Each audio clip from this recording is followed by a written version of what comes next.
തീത്തോസ് ഒരു ബിഷപ്പാണ്, ഒരു പാസ്റ്ററാണ്. ക്രേത്ത എന്ന് പറയുന്ന സ്ഥലത്തെ സമൂഹത്തെ നയിക്കാനായിട്ട് പ്രത്യേകമായിട്ട് പൗലോസ് അപ്പസ്തോലൻ നിയമിച്ച വ്യക്തിയാണ് ടൈറ്റസ് അല്ലെങ്കിൽ തീത്തോസ് എന്ന് നമ്മൾ പറയുന്നത്. അദ്ദേഹത്തിൻ്റെ ഒരു കൊച്ചു ലേഖനമാണ്, നമുക്ക് അത് വായിക്കാം. അതിലേക്ക് വരുന്നതിന് മുൻപ് ഞാൻ ഇദ്ദേഹത്തെ ഒന്ന് പരിചയപ്പെടുത്താം. ആരാണ് ഈ തീത്തോസ്? നമ്മൾ പല പ്രാവശ്യം കേട്ടിട്ടുണ്ട്, ഒരു ലേഖനം തന്നെ അദ്ദേഹത്തിന് വേണ്ടിയിട്ട് സമർപ്പിച്ചിട്ടുണ്ട്. ആരാണ് ഈ തീത്തോസ് എന്ന് ചോദിച്ചു കഴിഞ്ഞാൽ അദ്ദേഹത്തെക്കുറിച്ച് പറയും, ഒന്ന് സഭയുടെ ഒരു നേതൃസ്ഥാനത്തുള്ള വ്യക്തിയാണ്. സഭയുടെ നേതൃസ്ഥാനത്തുള്ള വ്യക്തിയാണ്, ഒരു ചർച്ച് ലീഡറാണ്, ചർച്ച് ലീഡർ. അതുപോലെ തന്നെ അദ്ദേഹത്തെക്കുറിച്ച് പറയും എ ഡിസൈപ്പിൾ ഓഫ് പോൾ, പൗലോസ് ലീഹായുടെ ഒരു ശിഷ്യനും കൂടിയാണ്. പൗലോസ് ലീഹായുടെ ഒരു ശിഷ്യനാണ്. കൂടാതെ അദ്ദേഹം ഒരു വിജാതീയനായിരുന്നു, വിജാതീയനായിട്ട് ഇങ്ങോട്ട് മാറ്റം ചെയ്തയാൾ. അതുകൊണ്ട് ജെന്റിൽ കൺവേർട്ട് എന്ന് അദ്ദേഹത്തെക്കുറിച്ച് പറയുന്നത്. വിജാതീയനായി നമ്മൾ പറഞ്ഞില്ലേ, വിജാതീയർ ഇങ്ങോട്ട് വന്നിട്ടുണ്ട്, യഹൂദർ ഇങ്ങോട്ട് വന്നിട്ടുണ്ട്, അങ്ങനെ പല ആൾക്കാരാണല്ലോ ഇവിടേക്ക് വന്നിരിക്കുന്നത്. ഈ തീത്തോസിനെ കുറിച്ച് പറയുന്നത് ഹീസ് എ ജെന്റിൽ കൺവേർട്ട് എന്ന് പറഞ്ഞാൽ വിജാതീയ ക്രിസ്ത്യാനിയാണ് അദ്ദേഹം.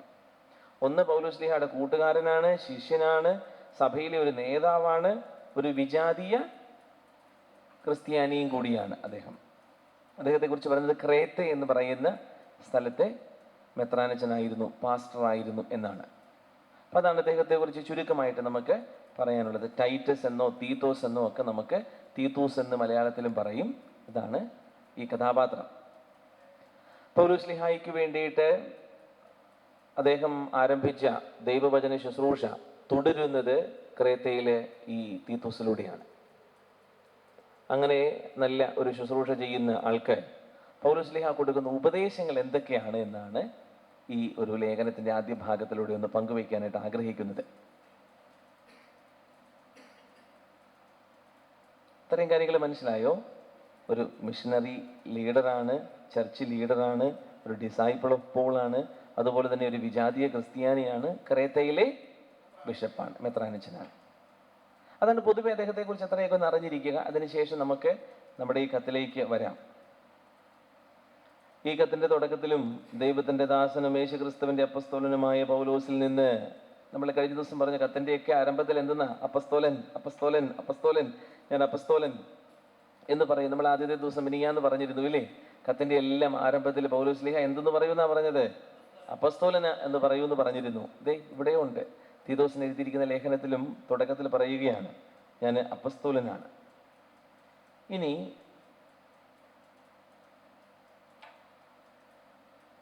ഇതാണ് ക്രേത്ത എന്ന് പറയുന്ന സ്ഥലം. ചിത്രത്തിൽ നിങ്ങൾക്ക് കാണാം ക്രേത്ത. ക്രേത്ത എവിടെയായിട്ടാണ്? ക്രേത്ത എവിടെയായിട്ടാണ്? നമുക്ക് പരിചയമുള്ള ചില സ്ഥലങ്ങളൊക്കെ അവിടെ കാണുന്നുണ്ട് സ്ക്രീനിൽ. അപ്പൊ അങ്ങനെയെങ്കിൽ ഏത് രാജ്യത്തിന്റെ താഴ്ഭാഗത്തായിട്ടായിരിക്കും? ഗ്രീസിന്റെ ഒക്കെ താഴ്ഭാഗത്തായിട്ടാണ്. ഇപ്പുറത്തെ ഏതായിരിക്കും രാജ്യം? തുർക്കി. തുർക്കിക്കും ഗ്രീസിനും ഇടയിൽ താഴ്ഭാഗത്തായിട്ടാണ് ഏത് ദ്വീപ്? ക്രേത്ത എന്ന് പറയുന്ന ദ്വീപ്. അവിടെയാണ് ഈ ടൈറ്റസ് എന്ന് പറയുന്ന ആള് ശുശ്രൂഷ ചെയ്തിരുന്നത്. മനസ്സിലായല്ലോ? ഗ്രീസിനും തുർക്കിക്കും താഴ്ഭാഗത്തായിട്ടുള്ള ഒരു ഐലൻഡാണ് ക്രേത്ത.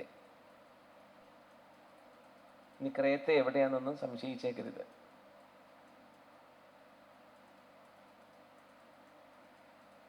ഇനി ഈ ഒരു കാര്യം മനസ്സിലാക്കിയിരിക്കുന്നത് നല്ലതാണ്.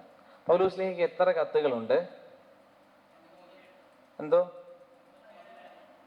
പൗലോസ് ലീഹയ്ക്ക് എത്ര കത്തുകളുണ്ടെന്ന്? കത്തുകൾ 13 കത്തുകൾ. ഈ 13 കത്തുകളുടെയും ആരംഭത്തിൽ പൗലോസ് ലീഹ നൽകുന്ന ഒരു ആശംസയുണ്ട്. അത് അറിഞ്ഞിരിക്കുന്നത് നല്ലതാണ്. എനിക്ക് തോന്നുന്നു ക്ലാസ് തുടങ്ങിയപ്പോൾ ഞാൻ പറഞ്ഞായിരുന്നു ഒരാശംസയെക്കുറിച്ച്. കൃപയും സമാധാനവും. എല്ലാ കത്തുകളുടെയും ആരംഭത്തിൽ പൗലോസ് ലീഹ അത് എഴുതുന്ന എല്ലാവർക്കുമായിട്ട് നൽകുന്ന ഒരു ആശംസയാണ് കൃപയും സമാധാനവും. Grace and piece. കൃപയും സമാധാനവും. അതാണ് ഈ കത്തിലും നമുക്ക് കാണാൻ 4-ാമത്തെ വചനത്തില് ഇവർക്ക് എല്ലാവർക്കും കൃപയും സമാധാനവും കൊടുക്കുന്നുണ്ട്. പിതാവായ ദൈവത്തിൽ നിന്നും നമ്മുടെ രക്ഷകനായ യേശുക്രിസ്തുവിൽ നിന്നും കൃപയും കാരുണ്യവും സമാധാനവും. കൃപയും കാരുണ്യവും സമാധാനവും. 1-2 ലേഖനങ്ങളിൽ മാത്രമേ കാരുണ്യമെന്ന് കൂട്ടിച്ചേർക്കുന്നുള്ളൂ. ബാക്കി എല്ലായിടത്തും കൃപയും സമാധാനവും എന്നുള്ള കാര്യമാണ് പൊതുവെ ഉള്ളത്. തീത്തോസിന് എഴുതിയ ഈ ലേഖനത്തിൽ മാത്രം 4 നമുക്ക് കാരുണ്യം എന്നുള്ളൊരു വാക്കും കൂടെ ഉണ്ട് എന്ന് മാത്രമേ ഉള്ളൂ.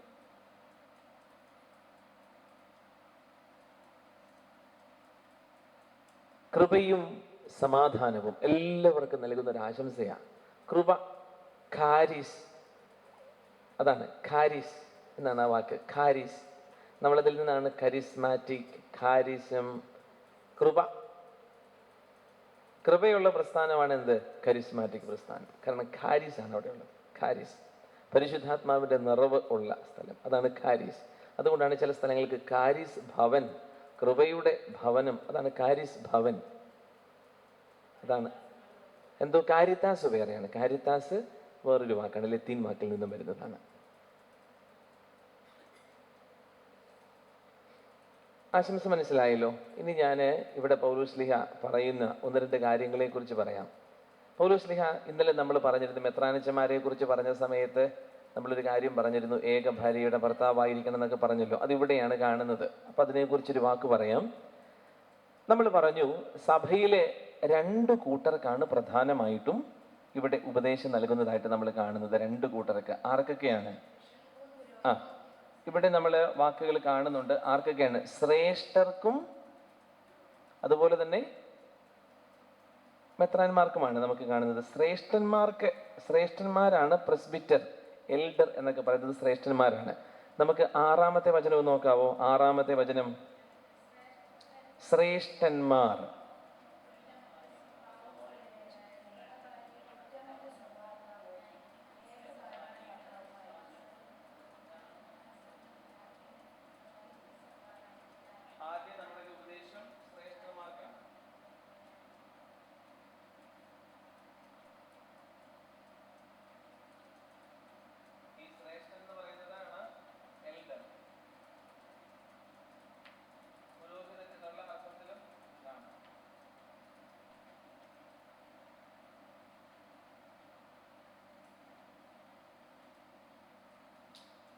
അതായത് ക്രേത്തെ എന്ന് പറയുന്ന സഭാസമൂഹത്തിലെ ഓരോ വ്യത്യസ്തങ്ങളായ ഇടവകകളുണ്ട്, അല്ലെങ്കിൽ വ്യത്യസ്തങ്ങളായ ചെറിയ ചെറിയ രൂപതകളുണ്ട് എന്ന് ധരിക്കുക. അവിടെ ഈ സഭാസമൂഹത്തെ നയിക്കാൻ വേണ്ടിയിട്ട് പ്രത്യേകമായിട്ട് നിയുക്തരായിരിക്കുന്ന ആൾക്കാരാണ് ആര്? ശ്രേഷ്ഠന്മാർ, എൽഡേഴ്സ്, അല്ലെങ്കിൽ പുരോഹിതന്മാരെന്ന് വേണമെങ്കിൽ പറയാം. അങ്ങനെയുള്ളവരുടെ പ്രത്യേകതയെക്കുറിച്ചും അതാണ് ഇവിടെ പറയുന്നത്. അങ്ങനെയുള്ളവരുടെ പ്രത്യേകതയെക്കുറിച്ച് പറയാം. എങ്ങനെയുള്ളവരായിരിക്കണം ശ്രേഷ്ഠന്മാർ? ശ്രേഷ്ഠന്മാർ എങ്ങനെയുള്ളവരായിരിക്കണം? പറഞ്ഞു, 6-ാമത്തെ വാക്യത്തിലുണ്ട്. ശ്രേഷ്ഠന്മാർ എങ്ങനെയുള്ളവരായിരിക്കണം. അതായത് ഏതെങ്കിലും ഇടവകയിലോട്ട് ഒരാളെ ശ്രേഷ്ഠനായിട്ട് വെക്കുന്നുണ്ട് എങ്കിൽ അയാൾ എങ്ങനെയുള്ള ആളായിരിക്കണമെന്നാണ് പറഞ്ഞു വെക്കുന്നത്. എങ്ങനെയുള്ള ആളായിരിക്കണം? ശ്രേഷ്ഠൻ കുറ്റമറ്റ സ്വഭാവമുള്ളവനായിരിക്കണം. ഒന്നാമത് പറഞ്ഞല്ല, കുറ്റമറ്റ സ്വഭാവമുള്ളവനായിരിക്കണം. He should be blameless. കുറ്റമറ്റ സ്വഭാവം ഉള്ളവനായിരിക്കണം. 1, കുറ്റമറ്റ സ്വഭാവം ഉള്ളവൻ. 2, ഏക ഭാര്യയുടെ ഭർത്താവായിരിക്കണം.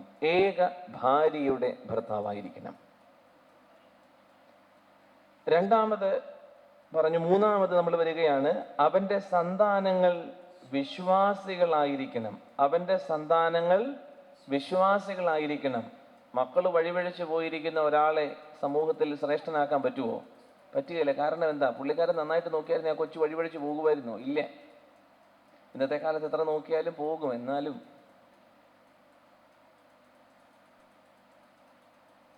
നാലാമത് അതിനോട് ചേർത്ത് വെച്ച് തന്നെ പറയുകയാണ്, വിശ്വാസികളും ദുർവൃത്തിക്ക് പോകാത്തവരായിരിക്കണം. ക്രേത്തെ എന്ന് പറയുന്ന സ്ഥലം ഇച്ചിരി മോശപ്പെട്ട സ്ഥലമാണ്. ദുർവൃത്തിക്ക് പോകുന്ന ആൾക്കാർ അവിടെ ഉണ്ട്. അതുകൊണ്ട് ദുർവൃത്തിക്ക് പോകുന്നവരാകരുത് എന്ന് പറഞ്ഞത്.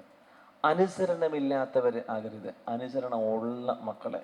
അതായത് ഈ അപ്പൻ്റെ മക്കള് വിശ്വാസികളായിരിക്കണം, അതുപോലെ തന്നെ സന്മാർഗത്തിൽ നടക്കുന്നവരായിരിക്കണം, ഒപ്പം അനുസരണമുള്ളവരുമായിരിക്കണം. അങ്ങനെ മക്കളുള്ള ഒരപ്പനെ, കൂട്ടായ്മയെ നയിക്കാൻ പറ്റുകയുള്ളൂ എന്നുള്ള ചിന്തയിൽ നിന്നാണ് ഈ ഗുണഗണങ്ങൾ പറഞ്ഞിരിക്കുന്നത്. അതാണ് മെത്രാനച്ചൻ അവിടെ അല്ല വലിയ മെത്രാപ്പൊലീത്ത കൊച്ചു മെത്രാനോട് പറഞ്ഞിരിക്കുന്ന കാര്യങ്ങളാണ്. ഇങ്ങനെയാണ് എൽഡറിനെ നയിക്കേണ്ടത്. ഇനി രണ്ടാമത് പറയുകയാണ്, ഒരു മെത്രാനച്ചൻ എങ്ങനെയുള്ള ആളായിരിക്കണം. അതായത് ഇപ്പോൾ ആ രൂപതയിൽ ക്രേത്തെ എന്ന് പറയുന്ന സ്ഥലത്ത് ഒരു മെത്രാനച്ചനെ നിയമിക്കണമെന്നുണ്ടെങ്കിൽ അദ്ദേഹത്തിന്റെ ഗുണഗണങ്ങൾ എന്തൊക്കെയായിരിക്കണം? ആ മെത്രാൻ വായിച്ചോ?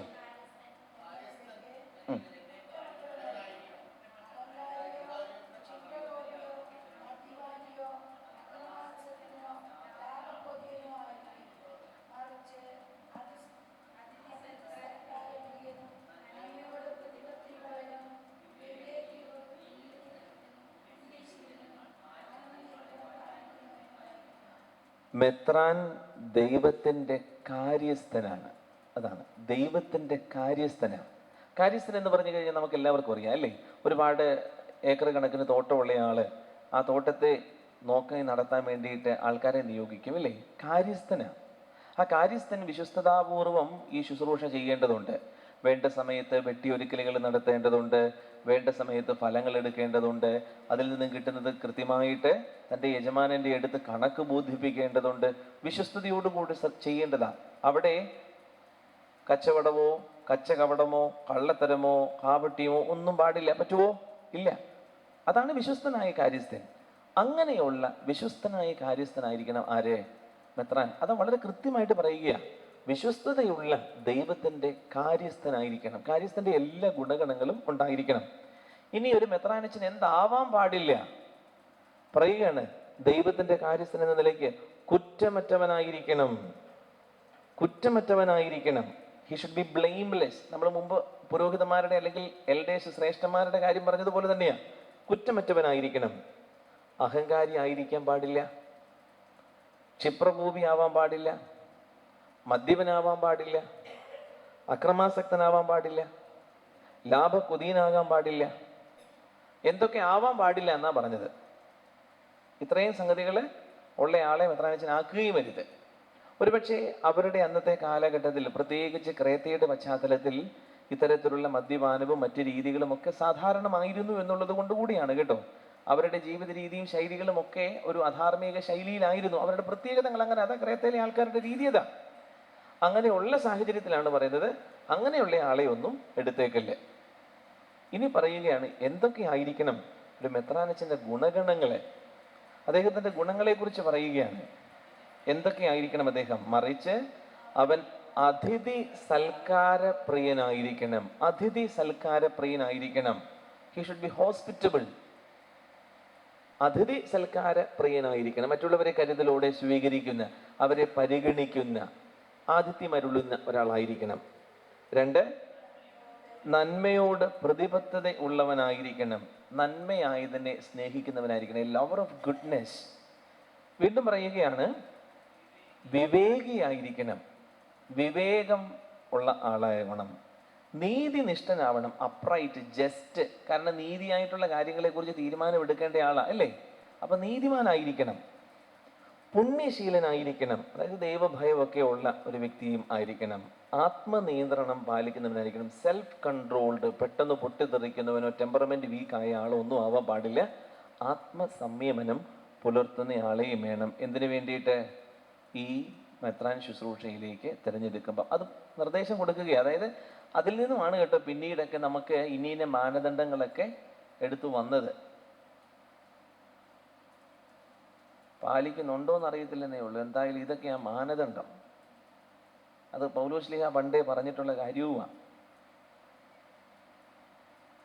ഇനി ഈ മെത്രാനച്ചന്റെ ഒരു ദൗത്യത്തെക്കുറിച്ച് കൂടെ പറയേണ്ടതുണ്ട്. മെത്രാനച്ചന്റെ ദൗത്യം എന്താണെന്ന് ചോദിച്ചു കഴിഞ്ഞാൽ തുടർന്ന് വരുന്ന വചനഭാഗത്ത് പറയുന്നുണ്ട്, വിശ്വാസ സംഹിതയിൽ ബോധനം നൽകാനും അതിനെ എതിർക്കുന്നവരിൽ ബോധ്യം ജനിപ്പിക്കാനും കഴിയേണ്ടതിന് താൻ പഠിച്ചറിഞ്ഞ സത്യവചനത്തെ മുറുകെ പിടിക്കണം. വചനം നല്ലതുപോലെ പഠിച്ചവനായിരിക്കണം മെത്രാൻ. വചനം നല്ലതുപോലെ പഠിച്ചവനായിരിക്കണം മെത്രാൻ. എന്തിനു വേണ്ടിയിട്ടാ? 1, വചനം കൃത്യമായിട്ടുള്ള വചനം പ്രസംഗിക്കാൻ. 2, തെറ്റുവരുത്തുന്നവരെ തിരുത്താൻ. അതാണ് ഒന്ന്, മെത്രാനിച്ചൻ നല്ലപോലെ വചനം പഠിച്ചിരിക്കണം. എന്തിനു വേണ്ടിയിട്ടാ? മറ്റുള്ളവരെ വിശ്വാസത്തിൽ അല്ലെങ്കിൽ പ്രബോധനത്തിൽ വളർത്താൻ, തെറ്റുവരുത്തുന്നവരെ തിരുത്താൻ. ഈ രണ്ട് കാര്യങ്ങളാണ് അദ്ദേഹത്തിന് പ്രത്യേകമായിട്ടുള്ള ഡ്യൂട്ടി. അതുകൊണ്ട് നിശ്ചിതമായിട്ടുള്ള വിദ്യാഭ്യാസം അവർക്ക് ഉണ്ടാകണം എന്നുള്ള കാര്യത്തെക്കുറിച്ച് നിർബന്ധം പറയാറുമുണ്ട്. അവരെ കൃത്യമായിട്ട് ദൈവശാസ്ത്രപരമായ കാര്യങ്ങളെക്കുറിച്ച് പഠിച്ചവരാകണം, അറിവുള്ളവരാകണം. ആ അറിവ് മറ്റുള്ളവർക്ക് പകർന്നു കൊടുക്കാനായിട്ട് കെൽപ്പുള്ളവരുമായിരിക്കണം. പറഞ്ഞു കൊടുക്കണം, വേണ്ടേ? എല്ലാ സഭാ സമൂഹങ്ങൾക്കും അവർക്ക് മനസ്സിലാകുന്ന രീതിയിൽ പറഞ്ഞു കൊടുക്കുന്നവരാകണം. അതുപോലെ തന്നെ തെറ്റുവരുത്തുന്നവരെ തിരുത്തണം. തെറ്റുവരുത്തുന്നവരെ തിരുത്തണം. കൃത്യമായിട്ട്, മോനെ ഇന്നതാടാ തെറ്റ്, അത് അങ്ങനെയല്ല, ഇങ്ങനെയാണ് അത് മനസ്സിലാക്കേണ്ടത്, അത് മറ്റൊരു വിരുദ്ധമായിട്ടുള്ള പ്രബോധനമാണ്, അല്ലെങ്കിൽ അത് മറ്റു ചില വിഭാഗങ്ങളുടെ ചില ചിന്തകളാണ്, അങ്ങനെയല്ല. ഇതാണ് യഥാർത്ഥമായിട്ട് നമ്മുടെ ഈ കൂട്ടായ്മയിൽ, സഭാ കൂട്ടായ്മ എന്നുള്ള രീതിയിലുള്ള യഥാർത്ഥ പ്രബോധനവും പഠിപ്പിക്കലും. അതാണ് മനസ്സിലാക്കേണ്ടത് എന്ന് പറഞ്ഞ് തിരുത്തലുകൾ കൊടുക്കാൻ സാധിക്കുന്ന അത്തരത്തിലുള്ള ഒരു ക്യാരക്ടർ ആയിരിക്കണം മെത്രാനിച്ചൻ്റെ. അതാണ് പ്രത്യേകമായിട്ട് ഇവിടെ പൗലോസ്ലീഹ പഠിപ്പിക്കുന്നത്. വീണ്ടും തുടർന്ന് വരുന്ന ഭാഗത്ത് പൗലോസ്ലീഹ പറയുന്നുണ്ട്, ഓരോരുത്തരെ കുറിച്ചും പറയുന്നുണ്ട്. പ്രായമുള്ളവരോടും, ഞാൻ ഒരു ഉപദേശം മാത്രമേ ഉള്ളൂ, പ്രായമുള്ളവരോടും ചേട്ടന്മാരോടും ചേച്ചിമാരോടും സ്ത്രീകളോടും ഒക്കെയുള്ള ഉപദേശം, ആ ഉപദേശം മാത്രം നമുക്കൊന്ന് വായിക്കാം. അതായത് ഈ ആൾക്കാരെ എല്ലാവരെയും എങ്ങനെയൊക്കെ ഉപദേശിക്കണം എന്നും കൂടെ പഠിപ്പിക്കുകയാണ്. നല്ല ഉപദേശം കൊടുക്കാനായിട്ട് ഒരു മടിയില്ലാത്ത ആളായിരുന്നു ആര്? പൗലോസ്ലീഹ. അതുകൊണ്ട് നമുക്ക് 2-ാമത്തെ അധ്യായത്തിൻ്റെ 1 തുടങ്ങി 10 വരെയുള്ള വചനഭാഗത്ത് കാണാം. 2-ാമത്തെ അധ്യായത്തിൻ്റെ 1 തുടങ്ങി 10 വരെയുള്ള വചനഭാഗത്ത് പലർക്ക്, അതായത് പ്രായമായ ചേട്ടന്മാർക്ക്, പ്രായമായ അമ്മാമ്മമാർക്ക്, കൊച്ചു പയ്യന്മാർക്ക്, സ്ത്രീകൾക്ക്, അടിമകൾക്കൊക്കെ കൊടുക്കുന്ന ഉപദേശത്തെക്കുറിച്ച് കൂടെ നമുക്കൊന്ന് ചുമ്മാ ഒന്ന് വായിച്ചാൽ മതി, ഒരു അറിവിന് വേണ്ടിയിട്ട്. വിവിധ ആൾക്കാർക്കുള്ള ഉപദേശങ്ങൾ എന്തൊക്കെയാണ് ഉപദേശം നമുക്ക് നോക്കാം. ഒന്നാമതായിട്ട് പ്രായമായിട്ടുള്ളവർക്ക് കൊടുക്കുന്ന ഉപദേശങ്ങൾ.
Okay, thank you.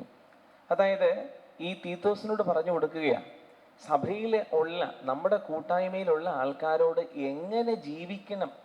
അതായത് ഇവരുടെ പ്രത്യേകത എന്താണെന്ന് ചോദിച്ചു കഴിഞ്ഞാൽ, ഈ ക്രേത്തേക്കാരെല്ലാം ഒരു പ്രത്യേക സ്വഭാവമുള്ളവരായിരുന്നു. അവരുടെ സ്വഭാവത്തെക്കുറിച്ച് തൊട്ട് മുന്നേ തന്നെ നമ്മൾ കാണുന്നുണ്ട്. ക്രേത്തേക്കാരുടെ സ്വഭാവത്തെക്കുറിച്ച് 13-ാമത്തെ വചനത്തിലാണെന്ന് എനിക്ക് തോന്നുന്നു. ക്രേത്തേക്കാരുടെ സ്വഭാവത്തെക്കുറിച്ച് നമ്മൾ കാണുന്നുണ്ട്. 10 തുടങ്ങിയുള്ള വചനങ്ങൾ കേട്ടോ. 1-ാമത്തെ അധ്യായത്തിന്റെ 10 തുടങ്ങിയുള്ള വചനങ്ങളിൽ ക്രേത്തയിലെ ആൾക്കാരുടെ പ്രത്യേകതകൾ കാണും. എന്തെന്നാൽ വിധേയത്വമില്ല, അർത്ഥശൂന്യമായി സംസാരിക്കുന്നു, വഞ്ചകരാണ്. അവിടെയുള്ള ആൾക്കാരുടെ പ്രത്യേകതയാണ്. അതായത് അവർ സാധാരണമായിട്ട് അവിടെ ജീവിക്കുന്ന വിജാതീയ ആൾക്കാരാണല്ലോ. അവരുടെ പ്രത്യേകത 1-ാമത്തെ അധ്യായത്തിന്റെ 10-ാമത്തെ വചനം കേട്ടോ. 1-ാമത്തെ അധ്യായത്തിന്റെ 10-ാമത്തെ വചനം ക്രേത്തേക്കാരെ എങ്ങനെ സ്വഭാവമുള്ളവരാണ്. വിധേയത്വമില്ല, അർത്ഥശൂന്യമായിട്ട് സംസാരിക്കുന്നു, വഞ്ചകരാണ്, പരിച്ഛേദനവാദികളാണ്, നീചമായ ലാഭത്തെ ഉന്നം വയ്ക്കുന്ന ആൾക്കാരാണ്, പഠിപ്പിക്കാൻ പാടില്ലാത്ത കാര്യങ്ങൾ പഠിപ്പിക്കുന്ന ആൾക്കാരാണ്, അങ്ങനെയുള്ള ആൾക്കാർ പ്രത്യേകതരം ആൾക്കാരാണ്. നുണയന്മാരാണ്, ദുഷ്ടന്മാരാണ്, അലസരാണ്, ഭോജനപ്രിയരാണ്. അങ്ങനെയുള്ള ആൾക്കാരാണ് ആര്? ക്രേത്തയിലെ ആൾക്കാർ. അവരുടെ സ്വഭാവ സവിശേഷത പറഞ്ഞത് അത് അവരുടെ രീതി. ബെല്ലും ബ്രേക്കും ഇല്ല, യാതൊരു ധാർമ്മികതയും ഇല്ലാത്ത ആൾക്കാരെന്ന് നമ്മൾ പറയത്തില്ലേ? കാരണം അവർക്ക് പ്രത്യേകിച്ച് നിർദ്ദേശങ്ങളൊന്നും അല്ലാത്ത തരത്തിൽ കിട്ടിയിട്ടില്ല. അങ്ങനെയുള്ള സ്ഥലത്താണ് ആര് വന്നത്? ഈ തീത്തോസ് വന്നതും അവരെ ക്രിസ്തീയ കൂട്ടായ്മയിലേക്ക് വരുമ്പം പ്രത്യേകമായിട്ട് പഠിപ്പിക്കേണ്ടതും എന്ന് പറയുകയാണ്. എന്നിട്ട് പറയുക, അതെ, നിന്നോട് എനിക്കൊരു കാര്യം പറയാനുണ്ട്. നീ ഈ കൂട്ടായ്മയിലെ പ്രായം ചെന്ന പുരുഷന്മാരോട് ഇങ്ങനെ ഒരു കാര്യം പറഞ്ഞ് പഠിപ്പിക്കണം. പ്രായം ചെന്ന പുരുഷന്മാർ മിതത്വം പാലിക്കുന്നവരും ഗൗരവബുദ്ധികളും വിവേകികളും വിശ്വാസത്തിലും സ്നേഹത്തിലും സഹനത്തിലും ദൃഢതയുള്ളവരുമായിരിക്കാൻ നീ ഉപദേശിക്കുക. അതായത് പ്രായം ചെന്നവർക്ക് പറഞ്ഞു കൊടുക്കണം എങ്ങനെയായിരിക്കണം. മിതത്വം പാലിക്കണം, കാര്യപ്രാപ്തി ഉണ്ടാവണം, അതുപോലെ തന്നെ നല്ല വിശ്വാസം ഉണ്ടാകണം, സ്നേഹം ഉണ്ടാകണം, സഹിഷ്ണുത ഉണ്ടാകണം. ഇനി രണ്ടാമത്, പ്രായം ചെന്ന അമ്മാമ്മമാര് ക്രേത്തയിലുണ്ട്. അവരോട് എന്നാ ഉപദേശം കൊടുക്കേണ്ടത്? അവർക്ക് കൊടുക്കേണ്ട ഉപദേശമാണ് തുടർന്ന് വരുന്ന ഭാഗത്ത് നമ്മൾ കാണുന്നത്.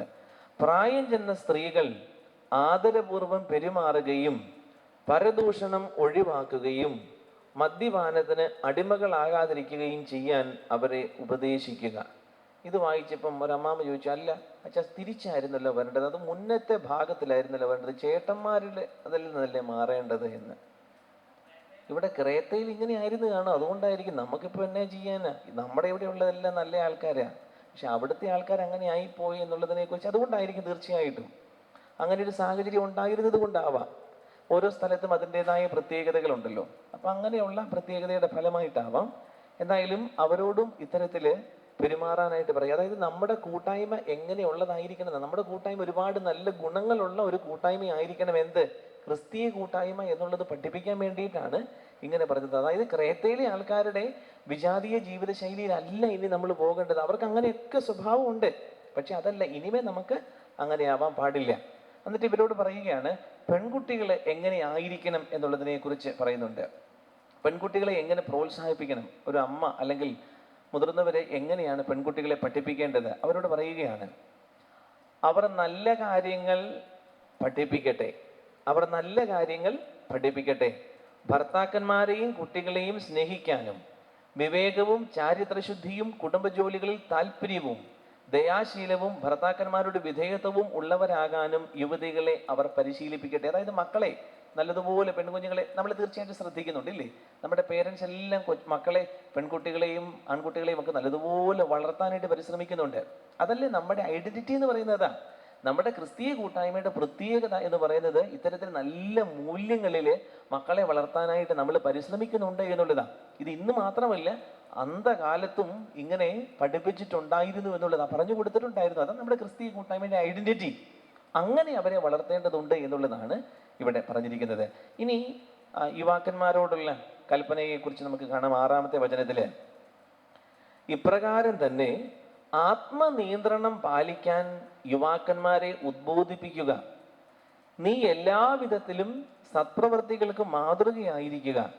നിന്റെ പ്രബോധനങ്ങളിൽ സത്യസന്ധതയും ഗൗരവബോധവും ആരും കുറ്റം പറയാത്ത വിധം നിർദോഷമായ സംസാര രീതിയും പ്രകടമാക്കുക. അങ്ങനെയായാൽ എതിരാളികൾ നമ്മെപ്പറ്റി ഒരു കുറ്റവും പറയാൻ അവസരമില്ലാത്തതിനാൽ ലജ്ജിക്കും.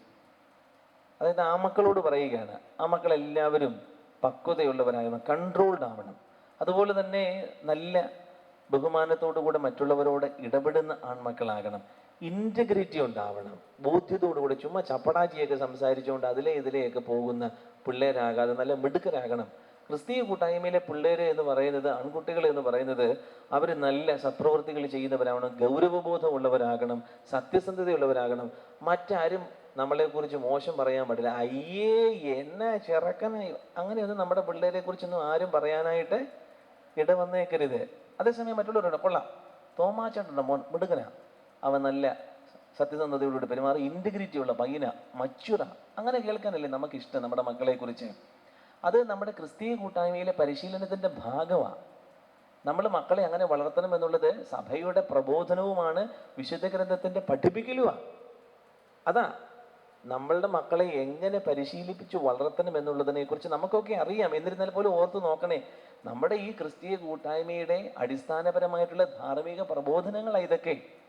പണ്ട് 2000 വർഷങ്ങൾക്ക് മുൻപ് തന്നെ ഈ പ്രബോധനങ്ങൾ കൊടുത്തിട്ടുണ്ടായിരുന്നു എന്നുള്ളതാണ് നാം മനസ്സിലാക്കേണ്ടത്.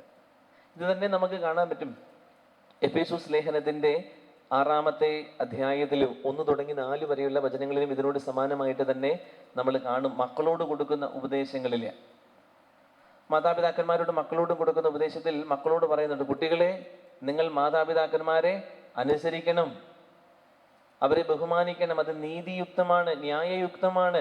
നീ ദീർഘകാലം ഭൂമിയിൽ ജീവിക്കാൻ, നിന്റെ ജീവിതത്തിൽ നന്മ കൈവരാൻ നീ അപ്പനെയും അമ്മയും ആദരിക്കണം, ബഹുമാനിക്കണം, അനുസരിക്കണം എന്ന് പറയുക. എഫേസോസ് ലേഖനത്തിന്റെ 6-ാമത്തെ അധ്യായത്തിന്റെ 1 തുടങ്ങി 4 വരെയുള്ള വചനഭാഗത്ത് മക്കൾക്കുള്ള ഉപദേശമാണ്. എല്ലാ കാലങ്ങളിലും എല്ലാ സ്ഥലങ്ങളിലും വ്യത്യസ്തങ്ങളായിട്ടുള്ള ഉപദേശങ്ങൾ കൊടുക്കുന്നുണ്ട് എന്നുള്ളതാണ്. എന്തിനു വേണ്ടിയിട്ടാ? നല്ല ചൈതന്യമുള്ള ഒരു സഭാ കൂട്ടായ്മ വളർന്നു വരാൻ, പൊതുസമൂഹത്തിൻ്റെ അധാർമികമായിട്ടുള്ള ശൈലികളിൽ പെട്ടുപോകാതെ നല്ല ചൈതന്യമുള്ള, നല്ല കരുതലുള്ള, അതിലേറെ സ്നേഹമുള്ള നല്ല ഒരു കൂട്ടായ്മ രൂപപ്പെടാൻ വേണ്ടിയിട്ടാണ് ഇത്തരത്തിൽ ഉപദേശങ്ങൾ നൽകുന്നത്. അതാണ് തീത്തോസിനുള്ള ലേഖനം ഇങ്ങനെയുള്ള ചില ഉപദേശങ്ങളാൽ പൂർണ്ണമാണ് എന്നാണ് എനിക്ക് പ്രത്യേകമായിട്ട് പറയാനുള്ളത്. അത്രയും കാര്യങ്ങൾ കൊണ്ട് ഞാൻ അവസാനിപ്പിക്കുകയാണ് തീത്തോസിൻ്റെ ലേഖനത്തെ. അത്രയും അതിന് പറയാനുള്ളൂ. തീത്തോസിൻ്റെ ലേഖനത്തിൻ്റെ ഒരു ആശയം ഏതാണ്ട് പിടികിട്ടിയോ? ഒരു വലിയ മെത്രാപ്പോലീത്ത തൻ്റെ കൊച്ചുമെത്രാന് അയക്കുന്ന ലേഖനമാണ്. ഈ കാര്യങ്ങളൊക്കെ അവരെ പഠിപ്പിക്കണം, ഇന്ന കാര്യങ്ങളൊക്കെ ശ്രദ്ധിക്കണം, അത് പറയാൻ വേണ്ടിയിട്ട്. അതാണ് നമ്മൾ പറഞ്ഞത് പാസ്റ്ററൽ ലെറ്റർ എന്നാണ് പറഞ്ഞത് അല്ലേ. അജപാലനപരമായിട്ട് ഒരു ഇടയൻ എന്നുള്ള നിലയിൽ തൻ്റെ ക്രേത്തെ സമൂഹത്തിലെ അംഗങ്ങളെ അജപാലനപരമായി എങ്ങനെ നയിക്കണം എന്നുള്ളതിനെ കുറിച്ച് പഠിപ്പിക്കുന്ന ലേഖനമാണ് ഇത്. അപ്പം അതുകൊണ്ടാണ് പാസ്റ്ററൽ ആയിട്ടുള്ള കാര്യങ്ങളാണ് പറഞ്ഞത്. നമുക്ക് തോന്നുന്നു ചുമ്മാ ഉപദേശമാണല്ലോ. അല്ല, അജപാലനപരമായിട്ട് പ്രത്യേകമായി കൊടുക്കുന്ന നിർദ്ദേശങ്ങളാണ് ഇത് എന്ന് മനസ്സിലാക്കണം. ഒരാശയം വ്യക്തമായോ തീത്തോസിന്റെ ലേഖനം? ഇനി പൗലോസ് ശ്ലീഹായുടെ മറ്റൊരു ലേഖനത്തിലേക്ക് നമുക്ക് വരാം. പൗലോസ് ശ്ലീഹായുടെ ഏറ്റവും ചെറിയ ലേഖനം ഏതാണെന്നറിയാവോ? ഫിലമോന്റെ ലേഖനം. നമുക്കതിനെക്കുറിച്ച് പറയാം. ഫിലമോന്റെ ലേഖനം.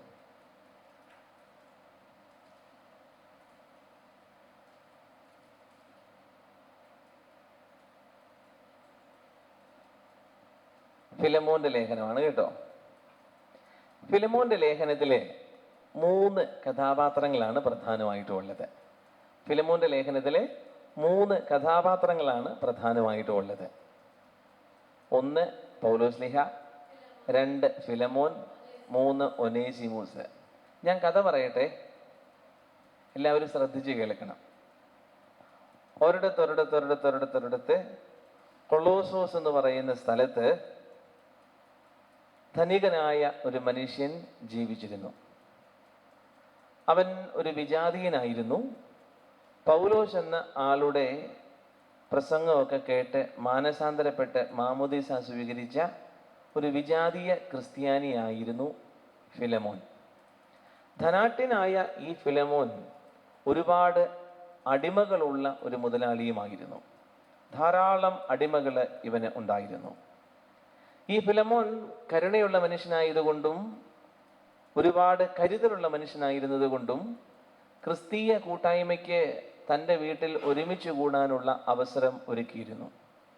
തൻ്റെ വീട്ടിൽ വൈകുന്നേരത്തെ പ്രാർത്ഥനയ്ക്ക് വരുന്നവർക്കെല്ലാം ഭക്ഷണം കൊടുക്കാൻ മനസ്സ് കാണിച്ച ഒരാളായിരുന്നു ഫിലമോൻ. തൻ്റെ വീട്ടിൽ വരുന്നവർക്കൊക്കെ പ്രാർത്ഥനാ ചൈതന്യം പകർന്നു കൊടുത്തിരുന്ന ഒരു വ്യക്തിയുമായിരുന്നു ഫിലമോൻ. അദ്ദേഹത്തിന് ആയിരക്കണക്കിന് അടിമകളുണ്ടായിരുന്നു. അതിൽ ഒരു അടിമയുടെ പേരാണ് ഒനേസിമൂസ്. ഒനേസിമൂസ് എന്ന അടിമ ഒരിക്കൽ തൻ്റെ യജമാനൻ്റെ അടുക്കൽ നിന്നും അല്പസംഗതികളൊക്കെ മോഷ്ടിച്ചുകൊണ്ട് ഒളിച്ചോടി. കൊളോസായിൽ നിന്നും ഈ ഒളിച്ചോടിയ അടിമ ഏകദേശം 1500 കിലോമീറ്റർ അപ്പുറത്ത് റോമായിൽ എത്തപ്പെട്ടു. അവിടെ വീട്ടുതടങ്കലിൽ പൗലോസ് താമസിക്കുന്ന സമയം. ഒനേസിമോസ് എന്നുള്ള അടിമ ഈ വീട്ടുതടങ്കലിൽ ചെന്ന് പൗലോസിനെ കണ്ടിട്ട് പറഞ്ഞു, പൗലോ, ഞാൻ നിന്റെ ശിഷ്യനായ ഫിലമോൻ്റെ അടിമയാണ്. ഞാൻ അവിടെ നിന്നും ഒളിച്ചോടി പോന്നതാണ്. എന്തായാലും ഫിലമോൻ്റെ അടിമയായ ഈ ഒനേസിമോസിനെ പൗലോസ്, വീട്ടുതടങ്കലിലായിരിക്കുന്ന പൗലോസ് സ്വീകരിച്ചു. പൗലോസിനറിയാം, ഒളിച്ചോടി വന്ന ഒരു അടിമയെ ഒരിക്കലും സംരക്ഷിക്കാൻ പാടില്ല, കൂടെ നിർത്താൻ പാടില്ല. എന്തായാലും തൻ്റെ തന്നെ ശിഷ്യനായ ഫിലമോൻ്റെ അടിമയായതുകൊണ്ട് പൗലോസ് ഏതാനും നാളുകൾ അവന് അവിടെ താമസിക്കാനുള്ള അനുവാദം കൊടുത്തു. ഈ ഒനേസിമോസ് എന്ന് പറയുന്ന അടിമ വളരെ മിടുക്കനാണ്, പണികളൊക്കെ ധാരാളം ചെയ്യും. പൗലോസിൻ്റെ വീട്ടിലെ പല പണികളും ഇവൻ ചെയ്യാൻ തുടങ്ങി. അടിമയായതുകൊണ്ട് തന്നെ കാലത്ത് തുടങ്ങി വൈകുന്നേരം വരെ എല്ലുമുറിയെ പണിയെടുക്കാൻ അവനൊരു മടിയുമില്ല. പൗലോസിൻ്റെ വസ്ത്രങ്ങൾ കഴുകി കൊടുക്കാനും അവിടെയുള്ളവർക്ക് വേണ്ടിയിട്ടുള്ള ഭക്ഷണം തയ്യാറാക്കാനും അവരുടെ മുറിക്കകം വൃത്തിയാക്കാനും മുറ്റവും മറ്റു കാര്യങ്ങളുമൊക്കെ ശരിയാക്കിയെടുക്കാനും ഒക്കെ ഈ ഒനേസിമോസ് എന്നുള്ള അടിമ ഉപകരിച്ചു. പൗലോസിന് വലിയ സന്തോഷമായി. കുറേ നാള് ഈ പണികളൊക്കെ ചെയ്ത ശേഷം വൈകുന്നേരം പൗലോസിന്റെ പ്രസംഗം കേൾക്കാൻ വേണ്ടിയിട്ട് ഇവനും അവിടെ കൂടിയിരിക്കും. അപ്പസ്തോല പ്രവർത്തനത്തിന്റെ 28, 31, 32 നമ്മൾ പറഞ്ഞല്ലോ, 30, 31 പറഞ്ഞിരുന്നുവല്ലോ, അവിടെ വരുന്നവർക്ക്, വീട്ടുതടങ്കലിലായിരിക്കുന്നവർക്കെല്ലാം വചനം പ്രസംഗിച്ചു കൊടുത്തിരുന്നുവെന്ന്. ഈ ഒനേസിമോസും വചനം കേൾക്കാനായിട്ട് വൈകുന്നേരങ്ങളിൽ അവിടെ വന്നിരിക്കുമായിരുന്നു. സാവകാശം വചനങ്ങളൊക്കെ കേട്ട ഒനേസിമോസ് പറഞ്ഞു, എനിക്കും മാമോദീസ മുങ്ങണം. അങ്ങനെ തടവറയിലായിരുന്ന പൗലോസ് ഈ ഒനേസിമോസ് എന്ന അടിമയ്ക്കും ജ്ഞാനസ്നാനം കൊടുത്തു. അല്പനാൾ കഴിഞ്ഞപ്പോൾ പൗലോസ്ലിഹ തൻ്റെ ഉറച്ച തിരിച്ചറിവിൽ നിന്നുകൊണ്ടും ഇവനെ തിരിച്ച് അയക്കാനായിട്ട് ആഗ്രഹിക്കുകയാണ്. പൗലോസ്ലിഹായ്ക്ക് ഇവനെ കൂടെ നിർത്തണമെന്ന് ആഗ്രഹമുണ്ട്. എങ്കിലും ഒളിച്ചോടി വന്ന ഒരു അടിമയെ കൂടെ നിർത്താനായിട്ട് ഒരു തരത്തിലും അനുവാദമില്ല. അതുകൊണ്ട് പൗലോസ്ലിഹ തീരുമാനിക്കുകയാണ്, ഞാൻ ഒരു കത്ത് എഴുതും. ആ കത്ത് ഈ ഒനേസിമോസ് എന്നുള്ള അടിമ വഴി ഫിലമോന് കൊടുത്തുവിടും. കാരണം ഫിലമോൻ 1500 കിലോമീറ്റർ അപ്പുറത്ത് തുർക്കിയിലെ കൊളോസായിലാണ് ജീവിക്കുന്നത്. അങ്ങനെ പൗലോസ്ലിഹ ഈ മാമോദീസ മുങ്ങിയ ഒനേസിമോസ് എന്നുള്ള അടിമയുടെ കയ്യിലെ ഒരു കത്ത് കൊടുത്തു വിടുകയാണ്. കത്തിൻ്റെ ഉള്ളടക്കം ഇത്രയുമേ ഉള്ളൂ. എൻ്റെ ഫിലമോനെ, നിന്നെ ഞാൻ ഓർക്കുന്നു, നിന്റെ കരുതലിനെ കുറിച്ചൊക്കെ ഞാൻ ഓർക്കുന്നു. നിന്റെ അടുത്ത് നിന്നും ഈ ഒനേസിമോസ് എന്നുള്ള അടിമ എൻ്റെ അടുത്ത് വന്നിരുന്നു. അവൻ നിന്നോട് കടപ്പെട്ടിട്ടുണ്ട് പല കാര്യങ്ങളും. കാരണം കുറച്ച് സാധനം അടിച്ചു മാറ്റിക്കൊണ്ട് വന്നിട്ടുണ്ടായിരുന്നു. അതുകൊണ്ട് അവൻ നിന്നോട് കടപ്പെട്ടിട്ടുണ്ട്. എന്നിരുന്നാലും എനിക്ക് നിന്നോട് പറയാനുള്ളത്, ഈ ഒനേസിമോസ് എന്നുള്ള അടിമ എൻ്റെ ഈ തടവറ കാലത്ത് എന്നിൽ നിന്നും മാമോദീസ സ്വീകരിച്ചു. അതുകൊണ്ട് അവൻ എൻ്റെ പുത്രനായി. ഇപ്പം അവൻ നല്ല മിടുക്കനാണ്. അതുകൊണ്ട് എൻ്റെ ഹൃദയം തന്നെയാണ് അവൻ. അതുകൊണ്ട് ഇനി മുതൽ നീ അവനെ ഒരു അടിമയായിട്ട് കാണരുത്. അവനെ ഒരു പ്രധാനപ്പെട്ട, അല്ലെങ്കിൽ ഒരു പ്രിയപ്പെട്ട സഹോദരനായിട്ട് നീ കാണണം. ഇനി അവൻ എന്തെങ്കിലും കടപ്പെട്ടിട്ടുണ്ടോ എങ്കിൽ അത് എൻ്റെ കണക്ക് പുസ്തകത്തിൽ എഴുതിക്കൊള്ളുക. കുറച്ച് നാൾ കഴിയുമ്പം ഞാൻ വരും. അപ്പോഴേക്കും എനിക്ക് ഒരു മുറി ഒരുക്കി വെക്കണം. ഇത്രയും പറഞ്ഞുകൊണ്ട് ഒരു കത്ത് അയക്കുകയാണ്. അങ്ങനെ പൗലോസ്ലീഹ ഈ ഒരു സാഹചര്യത്തിൽ ഒനേസിമോസ് എന്നുള്ള അടിമയുടെ കയ്യിൽ എഴുതി കൊടുത്തു വിട്ട കത്താണ് ഏത്? ഫിലമോന്റെ ലേഖനം. കഥ മനസ്സിലായോ? ഇനി എല്ലാവരും നിശബ്ദരായിരുന്നിട്ട് ആ ലേഖനം ഒന്ന് വായിച്ചു നോക്കാവോ? അതിനുശേഷം നമുക്കൊന്ന് ഉറക്കെ വായിക്കാം. ആദ്യം ഒന്ന് നിശബ്ദരായിട്ട് ഒരു 2 മിനിറ്റ് നിശബ്ദമായിട്ടിരുന്നൊന്ന് വായിച്ചു നോക്കാവോ? ഫിലമോന്റെ ലേഖനം 25 വാക്യങ്ങൾ മാത്രമേ ഉള്ളൂ. നിശബ്ദമായിട്ടൊന്ന് വായിച്ചു നോക്കുക. അതിനുശേഷം നമുക്കൊന്ന് ഉറക്കെ വായിക്കാം.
വായിച്ചോ? ഇനി നമുക്ക് ആദ്യ ഭാഗങ്ങളിലൂടെ ഒന്ന് യാത്ര ചെയ്യാം. 1 തുടങ്ങി 3 വരെയുള്ള വചനഭാഗങ്ങൾ വായിക്കാം. യേശുക്രിസ്തുവിനെ പ്രതി പൗലോസും സഹോദരൻ തിമോത്തിയോസും കൂടെ ഞങ്ങളുടെ പ്രിയപ്പെട്ട സഹപ്രവർത്തകൻ ഫിലമോനെ നിനക്കും നിന്റെ ഭവനത്തിലെ സഭയ്ക്കും സഹോദരി ആഫിയായിക്കും ഞങ്ങളുടെ സഹയോദ്ധാവ് ആർക്കിപ്പൂസിനും എഴുതുന്നത്, നമ്മുടെ പിതാവായ ദൈവത്തിൽ നിന്നും കർത്താവായ യേശുക്രിസ്തുവിൽ നിന്നും നിങ്ങൾക്ക് കൃപയും സമാധാനവും. ഈ കത്തിലുമുണ്ട് കൃപയും സമാധാനവും. ഇവിടെ പറയുന്നുണ്ട്, എൻ്റെ സഹപ്രവർത്തകൻ ഫിലമോനെ നിനക്കും നിന്റെ ഭവനത്തിലെ സഭയ്ക്കും. നിന്റെ ഭവനത്തിലെ സഭ എന്ന് പറയുന്നത് കൊണ്ട് എന്തായിരിക്കും അർത്ഥമാക്കുന്നത്? നിന്റെ ഭവനത്തിലെ സഭ. ഞാൻ പറഞ്ഞല്ലോ, ഫിലമോന്റെ വീട്ടിലാണ് വൈകുന്നേരങ്ങളിൽ സഭാ കൂട്ടായ്മ ഒരുമിച്ച് കൂടുന്നത്, കുടുംബ കൂട്ടായ്മ. അദ്ദേഹം വലിയ ധനികനായ മനുഷ്യനാണ്. ഒരുപാട് പേരെ അവിടെ ഇരുത്താനുള്ള സജ്ജീകരണങ്ങളും സൗകര്യങ്ങളും എല്ലാം ഉള്ളയാളാണ്. അവിടെ കൂടുന്ന കുടുംബ കൂട്ടായ്മയ്ക്കാണ് എന്തെന്ന് പറയുന്നത്? നിന്റെ ഭവനത്തിലെ സഭ. നിന്റെ ഭവനത്തിലെ സഭ, the church in your house hold. നിന്റെ ഭവനത്തിലെ സഭ എന്ന് പറയുന്നത് ഈ കുടുംബത്തിൽ കൂടുന്ന വൈകുന്നേരങ്ങളിലെ കുടുംബ കൂട്ടായ്മയാണ്. അത് സഭയായിട്ട് ഒരുമിച്ച് കൂടുമ്പോൾ അതിനെ എന്തെന്ന് വിളിക്കും? സഭയെന്ന് വിളിക്കും. അതാണ് കുടുംബ കൂട്ടായ്മയെ നമ്മൾ സഭയുടെ ഒരു ചെറിയ പതിപ്പായിട്ട് ചിത്രീകരിക്കുന്നത് കൊണ്ടാണ്. കൂടാതെ ഇവിടെ ഒരു സ്ത്രീയുടെ പേര് പറയുന്നുണ്ട്, സഹോദരി ആഫിയായിക്കും. ആഫിയ എന്ന് പറയുന്നത് ഫിലമോന്റെ വൈഫാണ്. ആർക്കിപ്പൂസ് ഇവരുടെ മകനുമാണ്. ആഫിയ ഫിലമോന്റെ ഭാര്യയും ആർക്കിപ്പൂസ് അവരുടെ മോനുമാണ്. അപ്പൊ എല്ലാവർക്കും കൂടെ വേണ്ടിയിട്ട് ഈ കത്ത് അയക്കുകയാണ്.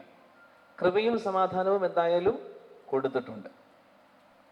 ഇനി ഈ കത്തിന്റെ ആദ്യ ഭാഗത്ത് നമുക്ക് അടുത്തത് 4 തുടങ്ങി 7 വരെ വചനങ്ങളൊന്ന് വായിച്ചു നോക്കാം. ഫിലമോന്റെ നല്ല മാതൃകയൊന്ന് പുകഴ്ത്തി പറയുക. പൗലോസ്ലീഹ പ്രശംസിക്കുന്നതിൽ ഒട്ടും മടി കാണിക്കാറില്ല. ചില സമയത്ത് പറയും, കയ്യിലിരിപ്പ് ശരിയല്ലാത്തത് കൊണ്ട് ഞാൻ പ്രശംസിക്കുന്നില്ല. മുമ്പേ നമ്മളൊന്ന് കണ്ടായിരുന്നു ഇല്ലേ?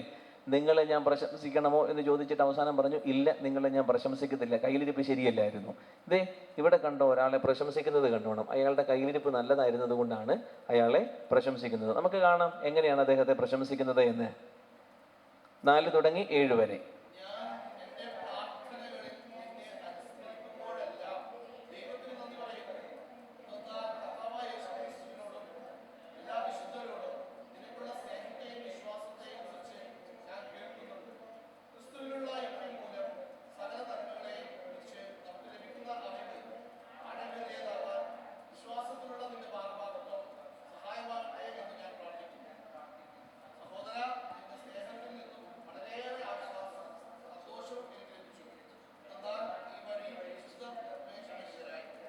ഫിലമോനോട് പറയും, എൻ്റെ ഫിലമോനെ, ഞാൻ എൻ്റെ പ്രാർത്ഥനകളിൽ നിന്നെ അനുസ്മരിക്കുമ്പോഴെല്ലാം ദൈവത്തിന് നന്ദി പറയുന്നു. കാരണം എന്നാ? 2 കാര്യങ്ങളാണ്. ഒന്ന്, എല്ലാ വിശുദ്ധരോടുമുള്ള നിന്റെ സ്നേഹം. 2, വിശ്വാസം. ഫിലമോന്റെ 2 ഗുണഗണങ്ങൾ. 1, സ്നേഹം. 2, വിശ്വാസം. 2 ഗുണങ്ങളാണ് അവനെക്കുറിച്ച് പൗലോസ്ലീഹ പറയുന്നത്.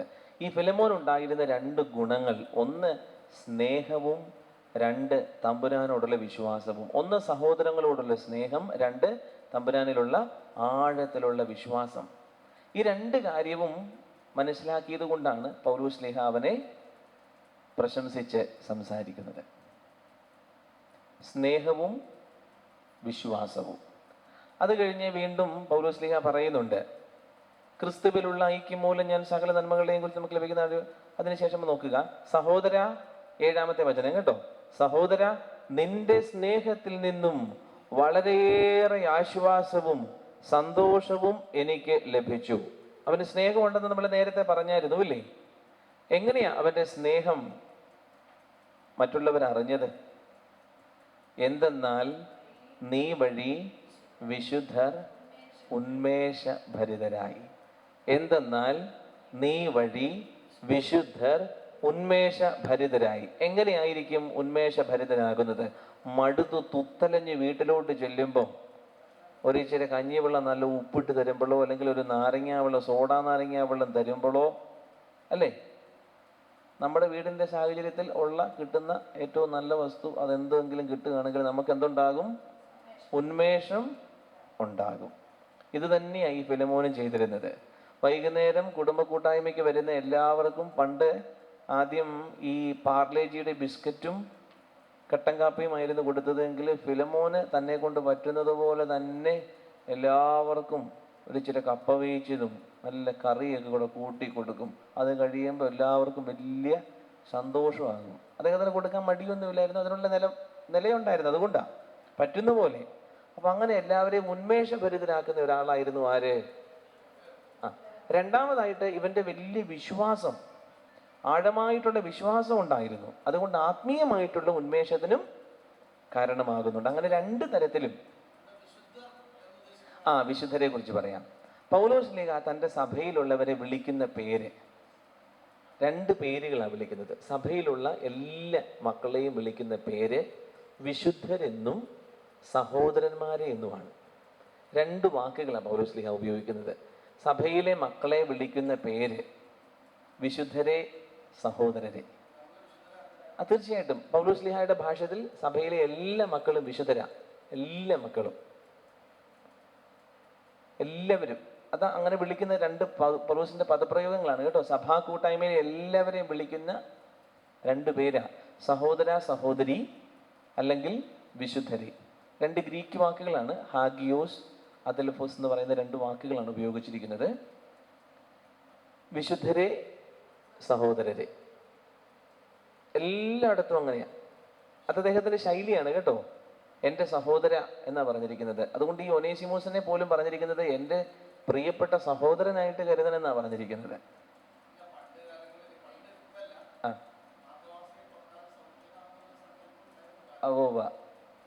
നല്ലതായിരുന്നു. ഇപ്പോഴും അങ്ങനെ തന്നെ പോകട്ടെ. ഇപ്പൊ തൊട്ട അപ്പ അടിയ. ഓക്കെ, നമുക്ക് ഇനി ഒനേസിമോസിനെ കുറിച്ച് കുറച്ച് കാര്യങ്ങൾ കേൾക്കാം. ഇപ്പൊ നമ്മൾ ഫിലമോനെ കുറിച്ച് കേട്ടൂല്ലേ? ഒനേസിമോസിനെ കുറിച്ച് ഈ ചിത്രത്തിലുണ്ട്. ഇതാണ് മോളി പൗലോസ് ശ്ലീഹായും തൊട്ട് പ്രതിരിക്കുന്നത് ഒനേസിമോസുമാണ്. ഒനേസിമോസിന്റെ കയ്യിലൊരു പൊതിയുണ്ട്, അതാണ് നമ്മൾ പറഞ്ഞത് അടിച്ചുകൊണ്ട് പോയ സാധനം. ഇപ്പുറത്ത് ഫിലമോനാണ്. കത്തുമായിട്ട് ഒനേസിമോസ് വന്നപ്പം ഈ ഫിലമോൻ സ്വീകരിക്കുന്നതാണ് കാണുന്നത്. പ്രതീകാത്മകമായ ചിത്രം മാത്രമേ ഉള്ളൂ. ഇന്നലെ നമ്മൾ ക്ലോയ ചേച്ചിയെ കണ്ടില്ലേ? അതുപോലെയൊക്കെ തന്നെ. ഓക്കെ, നമുക്ക് രണ്ടാമത്തെ ഭാഗം വയ്ക്കാം. 8 തുടങ്ങി നമുക്ക് 16 വരെ, 8 തുടങ്ങി 16 വരെ വായിക്കാം. ഉചിതമായത് ചെയ്യാൻ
ഓക്കെ, താങ്ക് യു.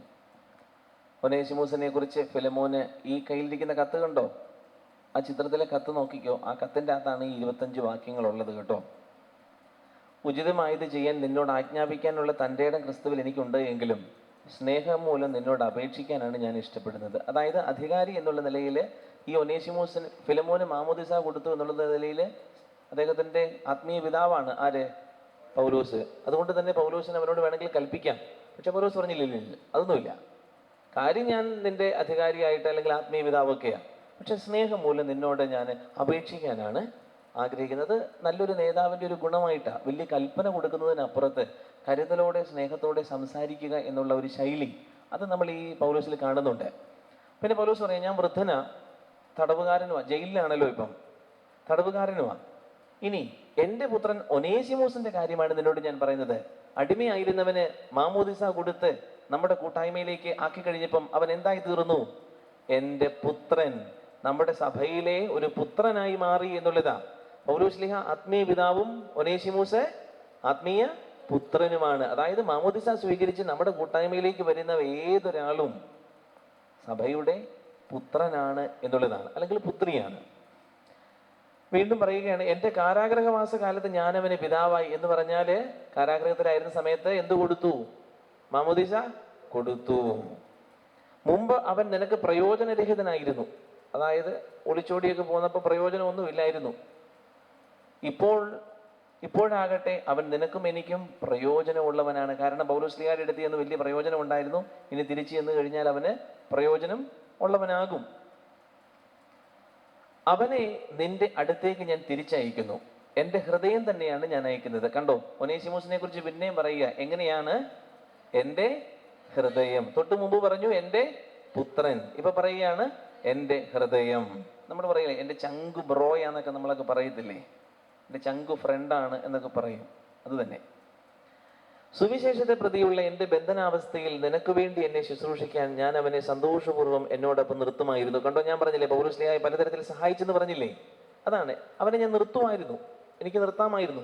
ഉടനെ പറയാണ്, നിന്റെ ഔദാര്യ നിർബന്ധത്താലാകാതെ സ്വതന്ത്ര മനസ്സിലാകുന്നതിനാണ് നിന്റെ സമ്മതം കൂടാതെ ഒന്നും ചെയ്യാൻ ഞാൻ ആഗ്രഹിക്കാത്തത്. ഒളിച്ചോടിപ്പോയ അടിമയെ ഒരാൾക്ക് കൂടുതൽ നിർത്തണമെന്നുണ്ടെങ്കിൽ ഈ യജമാനന്റെ അനുവാദം ആവശ്യമാണ്. അത് പൗലോസ്ലീഹയ്ക്ക് അറിയാം.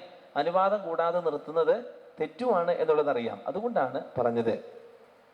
വീണ്ടും പറയുകയാണ്, അല്പകാലത്തേക്ക് അവൻ നിന്നിൽ നിന്ന് വേർപിരിഞ്ഞത് ഒരുപക്ഷെ നിനക്ക് നിത്യമായി അവനെ തിരിച്ചു കിട്ടുന്നതിന് വേണ്ടിയിട്ടായിരിക്കാം. അതായത് ഇനി എന്നും അവൻ നിന്റെ കൂടുതൽ ശുശ്രൂഷയ്ക്ക് വരും. ഇനി ഒരു ദാസനായിട്ടല്ല, അതിലുപരി ലൗകികമായും കർത്താവിലും എനിക്കും അതിലേറെ നിനക്കും പ്രിയപ്പെട്ട ഒരു സഹോദരനായി അവനെ കാണണം. എങ്ങനെ കാണണം? ദാസനായിട്ടാണോ കാണേണ്ടത്? അല്ല, പിന്നെ പ്രിയപ്പെട്ട സഹോദരനായിട്ട്. ഇതാണ് നമ്മൾ മനസ്സിലാക്കേണ്ടത് കേട്ടോ. നമ്മുടെ കൂട്ടായ്മയിലേക്ക് ഒരു ദലിത് സമൂഹത്തിലെ ആളോ മറ്റു മതവിഭാഗത്തിലെ ഒരാളോ വന്നു കഴിഞ്ഞാല് അവരെ നമ്മൾ രണ്ടാംകടയായിട്ട് കാണാൻ പാടില്ല. എങ്ങനെ കാണണം? സഭയുടെ പുത്രനാണ്, സഭയുടെ ഹൃദയമാണ്, സഭയിലെ സഹോദരനാണ്, സഹോദരിയാണ്. അങ്ങനെയുള്ള ഒരു കാഴ്ചപ്പാടിലേക്ക് നമ്മളെ നയിക്കുന്ന ലേഖന ഭാഗമാണ് പൗലോസ്ലീഹായുടേത്. സഭയിലേക്ക് ധാരാളം പേര് മറ്റ് വിഭാഗങ്ങളിൽ നിന്ന് വിജാതീയരാവാം, പാവപ്പെട്ടവനാകാം, അല്ലെങ്കിൽ സോഷ്യൽ സ്റ്റാറ്റസ് വളരെ കുറഞ്ഞവനാകാം. അങ്ങനെയൊക്കെ വന്നാലും അവരെ ആരെയും രണ്ടാംകടയായിട്ട് കാണാൻ പാടില്ല എന്ന് ശക്തമായിട്ട് പഠിപ്പിക്കുന്ന ലേഖനമാണിത്. അതുകൊണ്ടാണ് പറഞ്ഞത് എൻ്റെ പുത്രനായിട്ട് കാണണം. അവൻ സഭയുടെ പുത്രനാ, സഭയുടെ ഹൃദയമാ, സഭയിലെ സഹോദരനാ. എല്ലാവരും സഹോദരങ്ങളാണല്ലോ സഭയിലെ. അതുകൊണ്ട് സഭയിലെ സഹോദരൻ. ഈ മൂന്ന് കാര്യങ്ങളാണ് ഈ ലേഖനം വളരെ കൃത്യമായിട്ട് പഠിപ്പിക്കുന്നത്. അതുകൊണ്ട് ഈ ലേഖനത്തിന് അങ്ങനെയും കൂടി വലിയൊരു ആഴത്തിലുള്ള അർത്ഥം കൂടി ഉണ്ട് എന്ന് എല്ലാവരും ഒന്ന് മനസ്സിലാക്കേണ്ടതുണ്ട്. അതുകൊണ്ട് നീ എന്നെ നിന്റെ സഹകാരിയായി പരിഗണിക്കുന്നെങ്കിൽ എന്നെ പോലെ അവനെയും സ്വീകരിക്കുക. കണ്ടോ, എന്നെ പോലെ അവനെയും സ്വീകരിക്കണം. തിരിച്ചു തീരുമാനം ഒന്നും കാണിക്കാൻ പാടില്ല, പാർഷ്യാലിറ്റി കാണിക്കാൻ പാടില്ല. എന്നെ പരിഗണിക്കുന്ന പോലെ തന്നെ. അവൻ നിന്നോട് എന്തെങ്കിലും തെറ്റ് ചെയ്യുകയോ എന്തെങ്കിലും നിനക്ക് തരാനുണ്ടായിരിക്കുകയോ ചെയ്താൽ അതെല്ലാം എൻ്റെ പേരിൽ കണക്കാക്കിക്കൊള്ളുക. അതായത് നമ്മൾ പറഞ്ഞല്ലോ, അവൻ എന്തോ എടുത്തുകൊണ്ട് പോയിട്ടുണ്ടായിരുന്നു, അതുകൊണ്ട് നീ ഇനിയിപ്പോൾ അതൊന്നും ചോദിച്ച് അവനെ ബുദ്ധിമുട്ടിക്കണ്ട, എൻ്റെ പേരിൽ അത് കണക്കെടുത്തിക്കോ, ഞാൻ നിനക്ക് വരുമ്പോൾ തരാം. പൗലോസായ ഞാൻ എൻ്റെ സ്വന്തം കൈകൊണ്ട് തന്നെ എഴുതുന്നു, എല്ലാം ഞാൻ തന്നു വീട്ടിക്കൊള്ളാം. എന്നാൽ നീ തന്നെയും മുഴുവനായി എനിക്ക് കടപ്പെട്ടിരിക്കുന്നു എന്ന കാര്യം ഞാൻ എടുത്തു പറയുന്നില്ല. അതായത് ഈ ഫിലമോന് പൗലോസ്ലീഹായുടെ സ്പിരിച്വൽ സണ്ണാണ്, അതുകൊണ്ടാണ് കടപ്പാടുണ്ട് എന്ന് പറയുന്നത്. അത് സഹോദര, നീ കർത്താവിൽ എനിക്ക് ഈ സഹായം ചെയ്യുക. അതായത് ഈ ഒനേസിമോസിനെ സ്വീകരിക്കുക. ക്രിസ്തുവിൽ എൻ്റെ ഹൃദയത്തെ നീ ഉന്മേഷഭരിതനാക്കുക. അപ്പോൾ ഈ കാര്യം ചെയ്ത് എനിക്ക് വലിയ സന്തോഷം നീ വരുത്തണം. നിന്റെ വിധേയത്വത്തിൽ വിശ്വസിച്ചുകൊണ്ടും ഞാൻ ആവശ്യപ്പെടുന്നതിലധികം ചെയ്യുമെന്ന് അറിഞ്ഞുകൊണ്ടുമാണ് ഞാൻ എഴുതുന്നത്. മറ്റൊരു കാര്യം കൂടെ, എനിക്ക് നീ താമസ സൗകര്യം ഒരുക്കി തരണം. എന്തെന്നാൽ നിന്റെ പ്രാർത്ഥനകൾ മൂലം ദൈവം എന്നെ നിന്റെ അടുക്കിലേക്ക് എത്തിക്കുമെന്നാണ് എൻ്റെ പ്രത്യാശ. അതായത് ഞാനിപ്പോൾ തടവറയിലാണ്, നീ നല്ലതുപോലെ പ്രാർത്ഥിക്കണം. കുറച്ചുകൂടെ കഴിയുമ്പോൾ ഞാൻ തടവറയിൽ നിന്നൊക്കെ മോചിതനാകും. അപ്പോൾ ഞാൻ നിന്റെ അടുത്ത് വരും. പണ്ട് ഞാൻ വരുമ്പോൾ നീ എനിക്കൊരു ഗസ്റ്റ് റൂം ഒരുക്കി തരുന്ന പോലെ ഒരുക്കി തന്നേക്കണം. വരുമെന്നുള്ളൊരു പ്രത്യാശയിലാണ് കത്ത് അവസാനിപ്പിക്കുകയാണ്. ഏറ്റവും അവസാനം കർത്താവിൻ്റെ കൃപാവരം നിങ്ങളുടെ കൂടെ ഉണ്ടായിരിക്കട്ടെ എന്ന് പറഞ്ഞുകൊണ്ട് അവസാനിപ്പിക്കുകയാണ് കർത്താവ്. പൗലോസ്ലീഹ പിന്നെ പോകുന്നതായിട്ട് നമുക്ക് അറിയുന്നില്ല. കാരണം പൗലോസ്ലീഹ റോമായിൽ വെച്ച് തന്നെ മരണപ്പെട്ടു എന്നാണ് പറയുന്നത്. പിന്നീട് ഇങ്ങനെ ഒരു പരാമർശം കേൾക്കാറുണ്ട്. നമുക്ക് ചരിത്രപരമായിട്ടുള്ള രേഖകളില്ല. പൗലോസ്ലിഹായ്ക്ക് ഇടക്കാലത്തേക്ക് ജാമ്യം പോലെ ഒരു അവസരം കിട്ടി. അപ്പോൾ പൗലോസ്ലിഹ 1-2 സ്ഥലങ്ങളിലേക്ക് പോകാനായിട്ട് പരിശ്രമിച്ചിരുന്നു, പോയി എന്ന് പറയുന്നുണ്ട്, നമുക്കറിയത്തില്ല. എന്തായാലും നമ്മൾ മനസ്സിലാക്കുന്നത് തടവറയിൽ തന്നെ ആയിരുന്നു. അതിനുശേഷം അദ്ദേഹം 67 രക്തസാക്ഷിത്വം വരിച്ചു എന്നുള്ളതിനെ കുറിച്ച് മാത്രമാണ്. 2 വർഷവും കൂടുതലും തടവറയിൽ തന്നെ ആയിരിക്കേണ്ടതായിട്ട് വന്നു.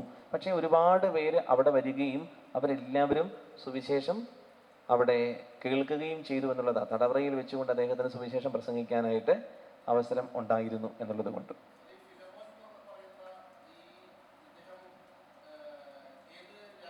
കൊളോസോസുകാരന്, തുർക്കിയിലെ കൊളോസോസിലെ വലിയ ധനികനായ ഒരു മനുഷ്യനായിരുന്നു ഫിലമോൻ. ആ സഭയിലെ അംഗങ്ങളാണല്ലോ ആ വീട്ടിൽ ഒരുമിച്ച് കൂടുന്നത്.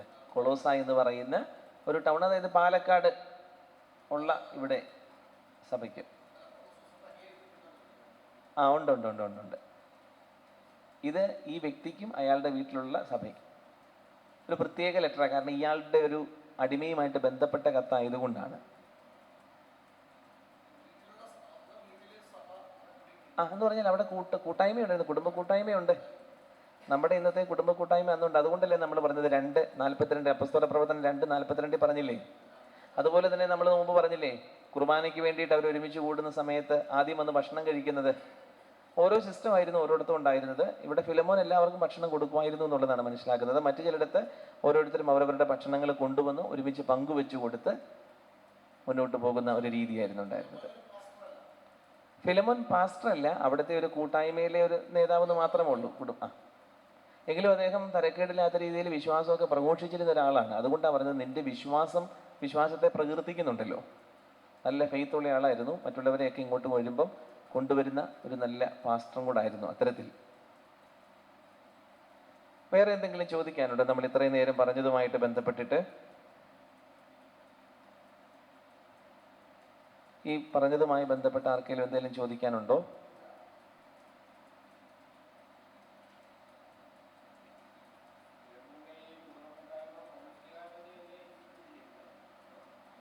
ആദിമസഭയുടെ ഒരു ചൈതന്യം തന്നെയായിരുന്നു ഇങ്ങനെ ഒരുമിച്ച് കൂടുക എന്നുള്ളത്. അത് പൗലോസ്ലീഹ പ്രോത്സാഹിപ്പിച്ചിരുന്നു എന്നുള്ളത് ആദിമസഭയിലെ മറ്റു കൂട്ടായ്മകളിലുമൊക്കെ ഉണ്ടായിരുന്നു. പത്രോസിന്റെ കൂട്ടായ്മയിലും മറ്റ് സ്ഥലങ്ങളിലുമൊക്കെ അത്തരത്തിൽ ഒരുമിച്ച് കൂടി അവരെ സംസാരിക്കുന്ന അല്ലെങ്കിൽ വചനം പങ്കുവയ്ക്കുന്ന, ഒരുമിച്ച് ഭക്ഷിക്കുന്ന ഒരു ശൈലിയും രീതിയും ഉണ്ടായിരുന്നു എന്നുള്ളതാണ്.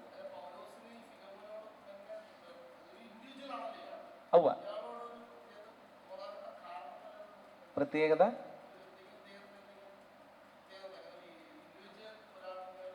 ആ ലെറ്റർ എഴുതിയതുകൊണ്ട്. ഇത് ഇൻഡിവിജ്വൽ ലെറ്റർ അല്ല സത്യത്തില്. കാരണം ഇതിൽ പറയുന്നുണ്ട്, ആഫിയായിക്കും ആർക്കിപ്പോസിനും നിന്റെ ഭവനത്തിലെ സഭയ്ക്കും എന്ന് പറഞ്ഞിട്ടുണ്ട്. അപ്പൊ അതായത് അങ്ങനെ പറഞ്ഞാൽ അതിന്റെ അർത്ഥം ഈ കത്ത് ഈ സഭയിൽ വായിക്കാൻ മറ്റു സഭകളിലേക്കും കൊടുക്കപ്പെടാൻ സാധ്യതയുള്ളതാണ് എന്നാണ് അതിന്റെ അർത്ഥം. സഭയ്ക്ക് അവിടെ കൂടിയിരിക്കുന്ന എല്ലാവർക്കും വേണ്ടിയിട്ടുള്ളതാണ്. ഇത് പേഴ്സണൽ ലെറ്റർ ആയിട്ട് പേര് നമുക്ക് തോന്നിയാലും അങ്ങനെയല്ല, എല്ലാവർക്കും കൂടെ വേണ്ടിയിട്ടുള്ളതാണ്. കൊളോസായിൽ സഭയ്ക്ക് വേണ്ടിയിട്ടുള്ളതാണ്.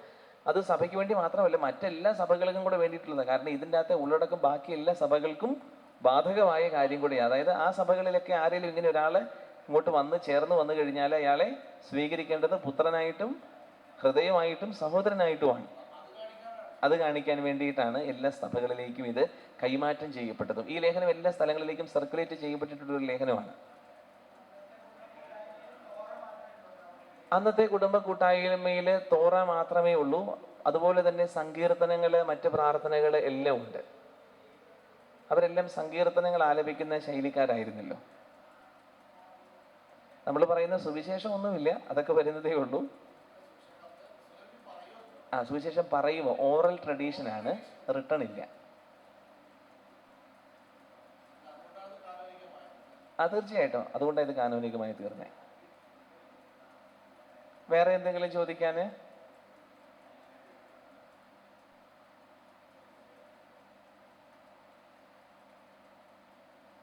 ഇത്രയും പറഞ്ഞതുമായിട്ട് ബന്ധപ്പെടുത്തി എന്തെങ്കിലും ചോദിക്കാനുണ്ടെങ്കിൽ ചോദിക്കാം. എന്തോ? എപ്പഫ്രാസ് പൗലോസിന്റെ കൂട്ടത്തിൽ ശുശ്രൂഷയ്ക്ക് വന്നിരുന്ന ഒരാളായിരുന്നു എപ്പഫ്രാസ് ഉണ്ട്, എപ്പഫ്രോഡിറ്റസ് ഉണ്ട്, ഒരുപാട് ആൾക്കാർ അങ്ങനെയുണ്ട്. അദ്ദേഹത്തിന്റെ കൂട്ടത്തിൽ ആ വീട്ടിൽ ആയിരുന്ന ആൾക്കാര്, അതായത് അദ്ദേഹം വീട്ടു തടങ്കലിലാന്ന് പറഞ്ഞല്ലോ. അദ്ദേഹത്തിൻ്റെ കൂട്ടത്തിൽ കുറേ പേര് ഉണ്ട്. നമ്മൾ പറഞ്ഞാൽ ഒരുപാട് പേര് വന്നു പോകുന്നുണ്ട്. അപ്പോൾ സഭയിലെ ചില നേതാക്കന്മാരും ആ വീട്ടിൽ താമസിക്കുന്നുണ്ട്.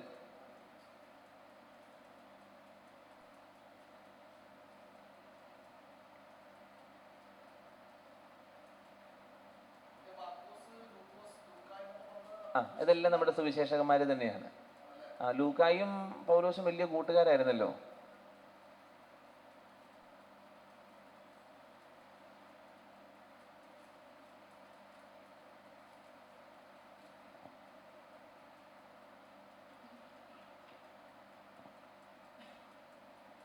ഇനിയുള്ള ഒരു 10-15 മിനിറ്റ് സമയമാണുള്ളത്.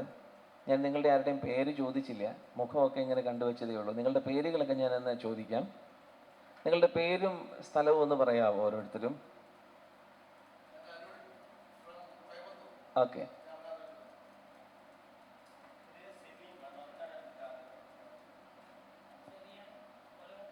പലവക്കുണ്ട്.